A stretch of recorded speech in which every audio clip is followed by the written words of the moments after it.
Imagine कीजिए कि पाकिस्तान की इकोनॉमी डूब रही है, दुकानें बंद हो रहे हैं और चीज़ों की कीमतें आसमान पे पहुंच गई हैं। हुकूमत के पास $1 भी नहीं है अपने बिल्स अदा करने के लिए।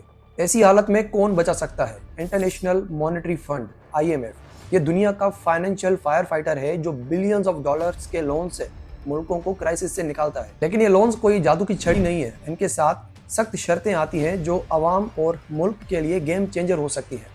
ये पूरा प्रोसेस कैसे काम करता है और पाकिस्तान जैसा मुल्क इस पे क्यों रिलाई करता है, इस वीडियो में हम IMF के प्रोग्राम्स को स्टेप बाय स्टेप समझेंगे जो आपको न्यूज़ में नहीं मिलेगा। इस वीडियो को पूरा देखना क्योंकि ये वीडियो आपके लिए बहुत इंपॉर्टेंट है और आपके लिए ये भी इंपॉर्टेंट है कि IMF का प्रोग्राम क्या है। लेकिन इससे पहले मेरी आपसे रिक्वेस्ट है कि चैनल को सब्सक्राइब करें, लाइक करें और शेयर करें। तो ये IMF है क्या जो इतनी बड़ी ताकत रखता है? चलो इसकी कहानी शुरू से समझते हैं। IMF को समझने के लिए पहले थोड़ी हिस्ट्री देखते हैं इसकी। 1944 जब दुनिया ग्रेट डिप्रेशन और वर्ल्ड वॉर 2 के सदमे से उबर रही थी, 44 कंट्रीज ने ब्रेटन वुड्स अमेरिका में एक कॉन्फ्रेंस की। इस कॉन्फ्रेंस का मकसद क्या था? इसका मकसद था कि एक ऐसा सिस्टम बनाना जो ग्लोबल इकोनॉमिक तबाही को रोके। इसी से इंटरनेशनल मॉनेटरी फंड IMF बना और आज इसके 191 मेंबर मुल्क हैं और जिनमें पाकिस्तान भी शामिल है। हर मुल्क अपनी इकोनॉमी के साइज के मुताबिक पैसे जमा करता है, जैसे एक ग्लोबल बचत खाता। मसलन अमेरिका सबसे ज्यादा पैसे देता है क्योंकि उसकी जो इकोनॉमी है वो सबसे बड़ी है। पाकिस्तान का कोटा 0.43% है जो 2023 में लगभग $2 बिलियन का हिस्सा बनाता है। ये जो कोटा है ये मुल्कों को वोटिंग पावर भी देता है। पाकिस्तान का वोट छोटा है लेकिन उसकी जो आवाज है वो सुनी जाती है। IMF का मकसद है दुनिया में फाइनेंशियल स्टेबिलिटी, ट्रेड को बढ़ाना और गुर्बत कम करना। लेकिन इसकी सबसे बड़ी पहचान है लोन्स देना। अगर कोई कंट्री इकोनॉमिक क्राइसिस में फंस जाता है तो ये लोन्स जो है वो एक स्पेसिफिक प्रोजेक्ट के लिए नहीं दिए जाते बल्कि पूरी इकोनॉमी को संभालने के लिए दिए जाते हैं। मिसाल के तौर पे अगर इंपोर्ट्स के लिए डॉलर या करेंसी को स्टेबल करना हो, ये जो लोन्स होते हैं ये सिर्फ पैसा नहीं होता, ये एक डील होती है जिसमें मुल्कों को IMF की शर्तें माननी पड़ती है। IMF के पास जाना कोई छोटी बात नहीं है। ये तब होता है जब कोई country balance of payment crisis में होता है। अब ये क्या होता है? इसका सिंपली मतलब है कि अगर किसी कंट्री के फॉरेन एक्सचेंज रिजर्व्स में फॉरेन करेंसी कम होने लगती है, मिसाल के तौर पे डॉलर्स या फिर यूरोज, वो अपने इंपोर्ट्स या कर्ज अदा नहीं कर सकता। पाकिस्तान के लिए अक्सर ये मसला आता है। पाकिस्तान पिछले 35 सालों में 28 बार IMF के पास जा चुका है। अब आप पूछेंगे कि क्यों? इसका जवाब है कि हमारी जो इकोनॉमी है वो इंपोर्ट्स पे बहुत ज्यादा रिलाय करती है। पेट्रोल, मशीनरी, खाना, ये सब हम बाहर से इंपोर्ट करते हैं और हम जो एक्सपोर्ट करते हैं वो ना के बराबर है। जब डॉलर्स खत्म होते हैं और इकोनॉमी रुक जाती है, ये जो क्राइसिस है ये अंदरूनी मसाइल से भी होते हैं, जैसे गलत पॉलिसीज, ज्यादा खर्चे करना, कम टैक्सेस कलेक्ट करना या ओवर वैल्यूड रुपी जो एक्सपोर्ट को नुकसान पहुंचाता है। मसलन 2023 में पाकिस्तान का जो रुपया था वो 280 तक गिर गया था डॉलर के मुकाबले में, क्योंकि हमारे जो रिजर्व्स थे वो सिर्फ $3 बिलियन तक ही थे। बाहर के झटके भी मसले बढ़ा सकते हैं, जैसे कोविड-19 जब ग्लोबल ट्रेड रुक गया। 2022 के फ्लड ने पाकिस्तान के एग्रीकल्चर को तबाह किया जिससे $30 बिलियन का नुकसान हुआ। जब ये सब होता है, बिजनेसेस बंद हो जाती हैं, बेरोजगारी बढ़ जाती है और इन्फ्लेशन बढ़ जाती है। आम चीजों की जो कीमतें हैं वो 40% तक बढ़ जाती हैं और ये 2023 में पाकिस्तान में हुआ। IMF अब यहाँ पे एक लाइफलाइन देता है ताकि कंट्री अपने खर्चे पूरे करे और अपनी इकोनॉमी को संभाल सके। लेकिन ये लाइफलाइन कैसे मिलती है? मिसाल, पाकिस्तान ने सितंबर 2024 में $7 बिलियन का एक्सटेंडेड फंड फैसिलिटी लिया। ये लोन इसलिए जरूरी था क्योंकि हमारे जो रिजर्व्स थे वो बहुत ही कम थे, इन्फ्लेशन बहुत हाई थी और हुकूमत को फॉरेन डेट्स अदा करने के लिए डॉलर्स चाहिए थे। अब जब पाकिस्तान जैसे कंट्री के पास कोई और रास्ता नहीं बचता तो वो IMF से लोन कैसे मांगता है? ये प्रोसेस क्या होता है? आइए इसको स्टेप बाय स्टेप समझते हैं। IMF से लोन लेना ये कोई छोटा काम नहीं है, ये एक लंबा और सख्त प्रोसेस है, जैसे एक बहुत बड़ी बैंक का लोन लेना। स्टेप नंबर 1, रिक्वेस्ट करना या एप्लीकेशन भेजना। अब पाकिस्तान जैसा कंट्री अगर मुश्किल में होता है, जब रिजर्व्स कम होने लगते हैं, तो फाइनेंस मिनिस्टर या स्टेट बैंक का गवर्नर IMF को एक फॉर्मल रिक्वेस्ट भेजता है। मिसाल 2023 में पाकिस्तान ने कहा हमारे पास डॉलर्स नहीं है, डेट्स अदा नहीं हो रहे, हमारी मदद करो। और इस रिक्वेस्ट के लेटर में मुल्क अपनी मुश्किल डिफाइन करता है। Step number 2, investigations and negotiations. IMF अपनी इकोनॉमिस्ट की टीम पाकिस्तान भेजता है जो पाकिस्तान की इकोनॉमी का एक एक्सरे लेती है। वो GDP ग्रोथ, इन्फ्लेशन, रिजर्व्स और कर्ज देखते हैं। उसके बाद देखते हैं कि क्राइसिस की असल वजह क्या है। मिसाल के तौर पे पाकिस्तान में इंपोर्ट्स ज्यादा होते हैं जितने एक्सपोर्ट्स नहीं होते।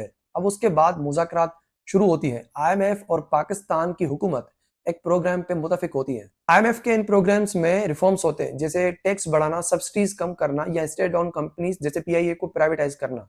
ये शर्तें जिन्हें कंडीशनलिटी कहते हैं, लोन का कोर होती हैं। Step 3, approval of executive board. जब प्रोग्राम तय हो जाता है तो आईएमएफ के बोर्ड ऑफ एग्जीक्यूटिव के पास जाता है, जिसमें 25 मेंबर्स होते हैं 191 कंट्रीज की रिप्रेजेंटेशन करने के लिए। अमेरिका जो सबसे ज्यादा कोटा रखता है, बड़ी ताकत है, लेकिन पाकिस्तान जैसा छोटा कोटा भी वोट देता है। अब बोर्ड इन प्रोग्राम्स को देखता है, जैसे पाकिस्तान का $7 बिलियन का 2024 का लोन, उन्होंने देखा कि इन्फ्लेशन 0.3% तक गिर गई है और बाद में उन्होंने लोन अप्रूव कर दिया। Step number 4, money in tranches. Tranches का मतलब है इंस्टॉलमेंट। लोन एक साथ नहीं मिलता, आईएमएफ पैसे हिस्सों में देती है या ट्रांचेस में देती है, राइट। हर इंस्टॉलमेंट के लिए मुल्क को आईएमएफ की शर्तें पूरी करनी होती है, जैसे कि बजट डेफिसिट 7% से 5% तक लेना या फिर टैक्सेस 15% तक बढ़ाना। पाकिस्तान 2024 लोन में पहली इंस्टॉलमेंट $1.1 बिलियन की थी। अगर शर्तें पूरी ना हो, आईएमएफ लोन रोक सकता है, पैसे रोक सकता है, लेकिन छोटी सी अगर कमी हो जाए तो वो माफ भी कर सकता है। Step number 5, monitoring and reviews. IMF सख्त नजर रखती है। हर 3 से 6 महीने बाद आईएमएफ की टीम्स पाकिस्तान आती हैं, डेटा देखती हैं और ये चेक करती हैं कि क्या रिफॉर्म्स सही हो रहे हैं या फिर नहीं। मसलन अगर पाकिस्तान टैक्स कलेक्शन का टारगेट मिस करता है तो आईएमएफ प्रोग्राम को एडजस्ट करके अगली इंस्टॉलमेंट रोक सकती है। अब यहाँ पे सवाल ये है कि आईएमएफ के पास पैसा कहाँ से आता है। आईएमएफ के पास पैसा मेंबर मुल्कों की कोटास और बोरोइंग एग्रीमेंट से आता है। अब जब हमने पूरा प्रोसेस समझ लिया, अब सवाल ये है कि आईएमएफ के पास कितनी तरह के लोन्स होते हैं और पाकिस्तान जैसा कंट्री कौन से लोन्स लेते हैं।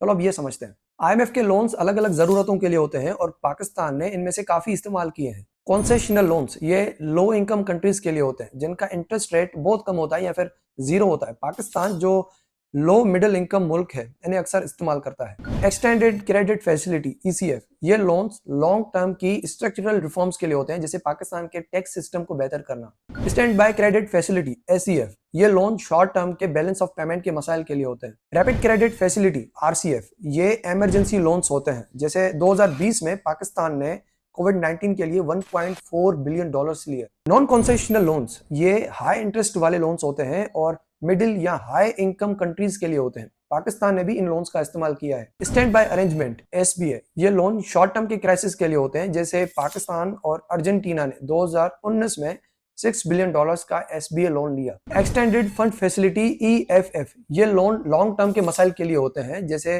पाकिस्तान का 2024 का $7 बिलियन का ईएफएफ लोन था। फ्लेक्सिबल क्रेडिट लाइन एफसीएल, ये लोन स्ट्रॉन्ग इकोनॉमीज के लिए होता है और इन लोन्स को पाकिस्तान ने अभी इस्तेमाल नहीं किया।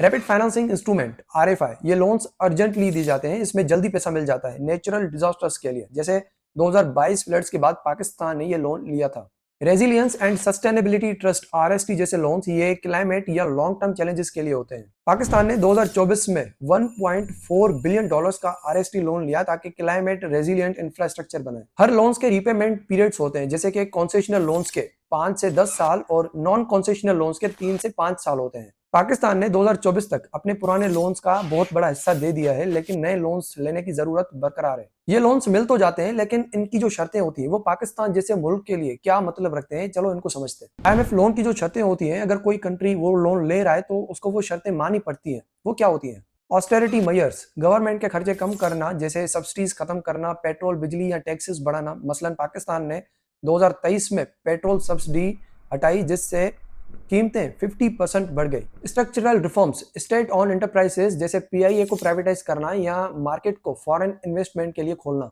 मॉनेटरी पॉलिसी, इंटरेस्ट रेट बढ़ाना ताकि इन्फ्लेशन कम हो सके। 2023 में स्टेट बैंक ने ये रेट 22% तक सेट किया। ये रिफॉर्म्स इकोनॉमी को स्टेबल कर सकते हैं, लेकिन आवाम पर सख्त असर डाल सकते हैं। पाकिस्तान में जब बिजली के बिल्स बढ़े, लोग सड़कों पे उतर आए। ग्रीस का एग्जांपल लेते हैं। ग्रीस के 2010 के क्राइसिस में आईएमएफ के रिफॉर्म्स से पेंशन्स और जॉब कटी। ऐसा करने से गुर्बत बढ़ी। क्रिटिक्स कहते हैं कि आईएमएफ के one size fits all approach Pakistan जैसे मुल्कों के लोकल हालात को नजरअंदाज करते हैं। मिसाल, सब्सिडीज खत्म करना ये अमीर मुल्कों में ठीक है, लेकिन पाकिस्तान में ये गरीब आवाम को ज्यादा नुकसान पहुंचाता है। मगर आईएमएफ का आर्गुमेंट है कि ये जो शर्तें हैं ये जरूरी है। 2024 में कई कंट्रीज ने आईएमएफ के लोन्स वापस किए, जिसमें पाकिस्तान भी शामिल है। पाकिस्तान में 2023 में आईएमएफ की शर्तों के बाद पेट्रोल की जो प्राइस थी वो 300 के करीब पहुंच गई, जिससे आवाम परेशान हुई। मगर आईएमएफ कहता है कि इन रिफॉर्म्स की वजह से जो इन्फ्लेशन थी वो 2024 में 0.3% तक कम हुई। तो ये आईएमएफ लोन की शर्तें एक कंट्री को कैसे असर करती हैं, चलो आईएमएफ के इस लोन के फायदे और नुकसान को और गहराई से देखते हैं। आईएमएफ लोन्स के फायदे साफ हैं। ये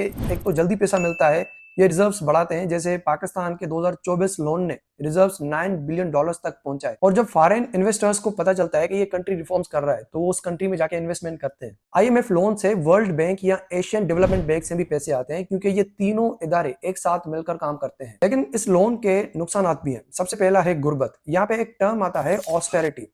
ये टर्म अक्सर आईएमएफ प्रोग्राम के साथ सुना जाता है, जिसमें हुकूमत से कहा जाता है कि वो सब्सिडीज खत्म करे। ऑस्टेरिटी से सोशल प्रोग्राम जैसे हेल्थ और एजुकेशन ये कम होते हैं। पाकिस्तान में 2023 में स्कूल्स के लिए फंडिंग 10% तक घटाई गई। इसके अलावा डिपेंडेंसी, पाकिस्तान 28 बार आईएमएफ के पास गया, जो दिखाता है कि स्ट्रक्चरल मसाइल ठीक नहीं है। इसके अलावा जियो पॉलिटिकल टेंशंस, इंडिया ने 2024 में पाकिस्तान के लोन पे वोट नहीं दिया, क्योंकि इंडिया को शक था कि पाकिस्तान लोन का गलत इस्तेमाल कर सकता है। लेकिन आईएमएफ सिर्फ इकोनॉमिक क्राइटेरिया देखता है। तो क्या आईएमएफ लोन्स पाकिस्तान के लिए लाइफलाइन है या ये एक साइकिल है जो खत्म नहीं होती? इसका जवाब कमेंट सेक्शन में बताइए। ये सब जो भी मैंने आपको बताया, ये सब जानकर आप क्या सोचते हैं? चलो इस पूरे टॉपिक को रैप करते हैं और आपसे एक सवाल पूछते हैं। तो ये थी आईएमएफ लोन्स की पूरी कहानी, रिक्वेस्ट से रीपेमेंट तक, फायदों और नुकसानात के साथ, राइट? अगली बार अगर आप जब भी सुनेंगे कि पाकिस्तान या फिर कोई और कंट्री आईएमएफ से लोन ले रहा है, तो आपको ये पता होगा कि ये क्यों और कैसे हो रहा है। अब सवाल आपसे ये है कि क्या आईएमएफ लोन्स पाकिस्तान के लिए बेहतर फ्यूचर देते हैं या इस गुर्बत की साइकिल को कंटिन्यू रखते हैं? इसका जवाब कमेंट सेक्शन में बताइए।